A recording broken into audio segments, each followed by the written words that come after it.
Welcome to Yorkshire Business Journal. I'm Thea Robinson here with Rachel Roche, founder of Roche Legal. So tell me about Roche Legal. Hi, Rithia. Nice to be here. Thank you for inviting me on. So the firm is a private client law firm. We're based just on the outskirts of York. We're a niche practice. We just handle things like wills and probate matters that everyone needs to think about, really, legal matters as they get older. We also have a niche in international probate and missing persons, which is very interesting. So tell me about the team behind Roche Legal, and if you could, you can let me in on your recruitment process. Yeah, so things have changed a huge amount over the last few years, and I think that's probably the same for most businesses up and down the country because of the pandemic. And I think we're still feeling slightly few effects of that coming through, with things being delayed somewhat at government departments and so on and so forth. But we have changed so much internally as well. Our hiring practices have completely been switched upside down, and we are growing a really great team at the moment. We're very busy, and we're looking to hire the best people and make sure that we get the right people in the right seats. So as part of that, we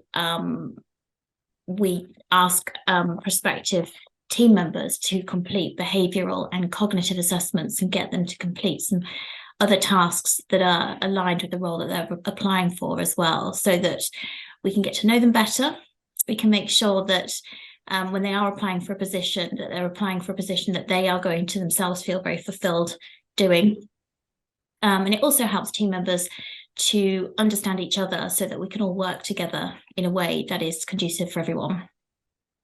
Okay, so I also noticed on your website that you guys are a partner with STEP, but I didn't entirely understand what that was. So can you explain that to us? Sure. So STEP is the Society of Trust and Estate Practitioners. It's an international association of lawyers and other professionals that deal with things like succession planning and family matters.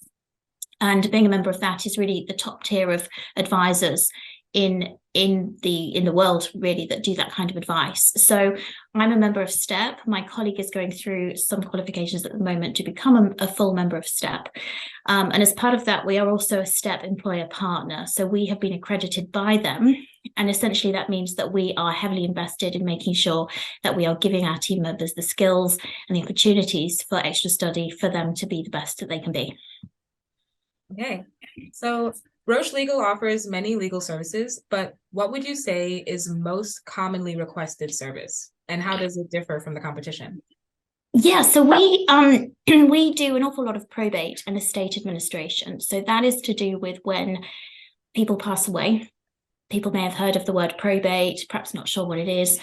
But essentially, probate is a document that you get from the court that gives the person named in the will or under the intestacy rules the authority to deal with that person's money and property after they've gone and distribute it to the beneficiaries, to the heirs. Now, it can be very complicated, and we tend to get involved when there are things in the estate that mean that it's not as straightforward as it could be. So it might be that an executor appointed under a will comes to us because the person that's died has a property overseas. They may have a complicated portfolio of investments that needs to be sorted out, perhaps the property to be sold, and they're just not sure what to do. So we're typically involved quite often in complicated estate administration. So that's getting the probate and then dealing with all of the collecting of the assets and making sure everything's accounted for, all the taxes paid, because it can be quite complicated at times. So how does the services that you guys offer most commonly differ from the competition? We heavily invest in tech over here. So I think we're pretty known for being quite tech savvy. I love technology. Sometimes I joke that technology doesn't love me as much. But we are very keen on things like Zoom meetings. We have automatic schedulers. We have a lot of our processes automated. I spent a lot of time last year automating our intake glide path and making sure that we are very good at following up with clients, that we're really taking a really proactive approach. I don't think remote meetings and taking instructions by Zoom is anything new now. We've been doing it since 2014. So when the pandemic came along, we were well equipped to continue that. And I think the benefit for us in the changing nature of work over the last 2 years is that clients are actually more attuned to using Zoom. So we can actually make better use of the technology that we already had in place because clients are keen to do it now. Well, that's such an interesting take. I didn't even think people used Zoom before the pandemic, so it's very impressive. So on your official website, you guys kind of focus on educating everybody about wills, probates, and such with definitions and examples. So is that a part of your marketing strategy? And if so, what is the overall marketing strategy for Roche Legal? Yeah, so I have always taken an education-based marketing approach to getting ourselves out there in front of potential clients and people who may be coming across our potential clients in the course of their own working lives. And I think it's really important that we are putting material on our website. Most of it at the moment is written material to showcase the expertise that we have at the firm to provide reassurance and that level of trust to clients so that when they're coming to us, they are already pretty aware that we're experts in our field. The marketing strategy going forward, I actually have a marketing retreat day today with my marketing lady. So we are going to be discussing that today. But essentially, we're going to be doing more content, but perhaps in different ways. So at the moment, there are several ebooks that I've written over the years, many help guides on various topics. But I think I need to be thinking about different ways of communicating that. So perhaps it might be short videos, perhaps it might be Q&As, maybe it will be audio files, because not everyone wants to sit and read the information that's on the website. They may be busy and they may just want to listen to it instead. Okay, well, the information you have is very informative already. I spent a long time on there because I knew nothing about this field and I wanted to know everything before this interview. So you're doing great so far. I'm glad you found it helpful. So you talked about one of your unique selling points being that you guys were virtual way before it was cool. So yeah. Can you tell me how you think that makes you stand out from other solicitors? Yeah, I think that more solicitors now are embracing technology because they were forced to. And I think that's a really good thing because I think it helps clients get the access to legal services that they need. It makes legal services that little bit more accessible. And also it can create efficiency for the client and also for the firm. So you're taking away that travel time, for instance. You're taking away manually filling in forms, for instance, and scanning them in. It has changed a lot of things.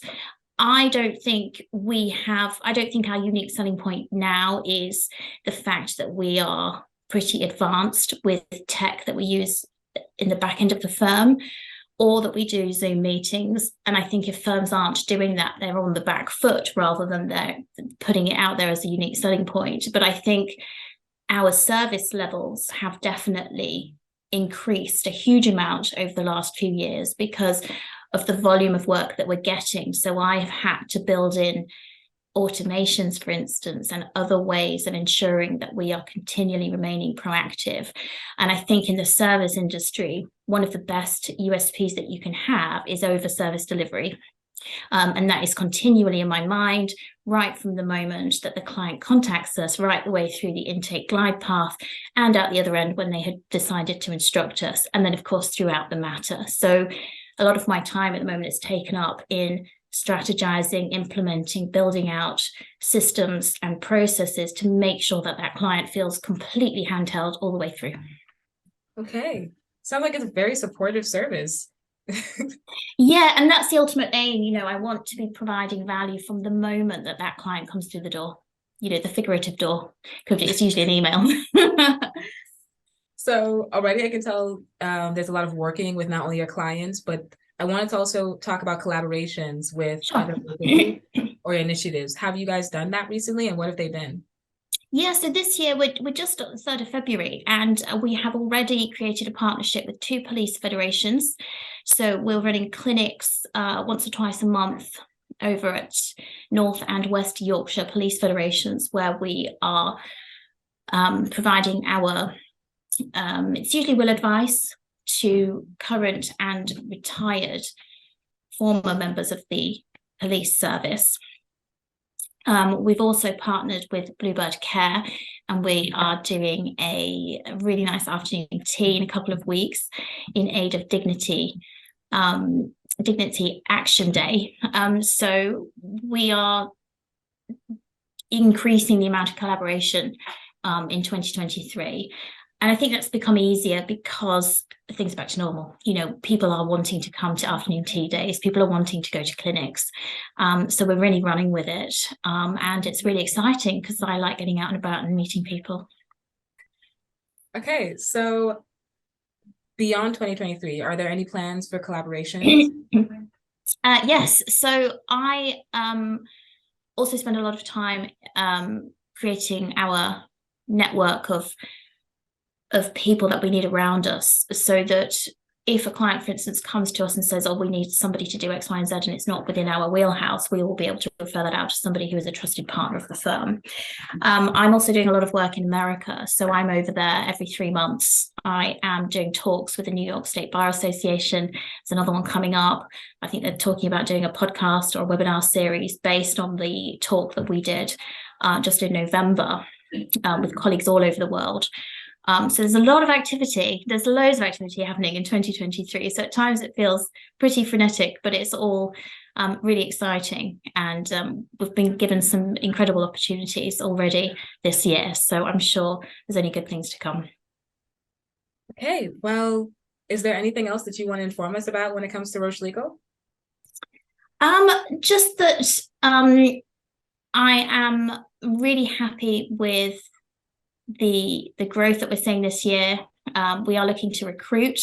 If anyone is interested in speaking to me about a position, either as a solicitor, an assistant, legal assistant, or even on the business side, then please get in touch with me. We have a careers page, so you can register your interest there. Because obviously as part of a service business, we are always on the lookout for great people, and I'm hoping to provide some great people with some great opportunities. Okay, thank you so much. Great. I think that is all.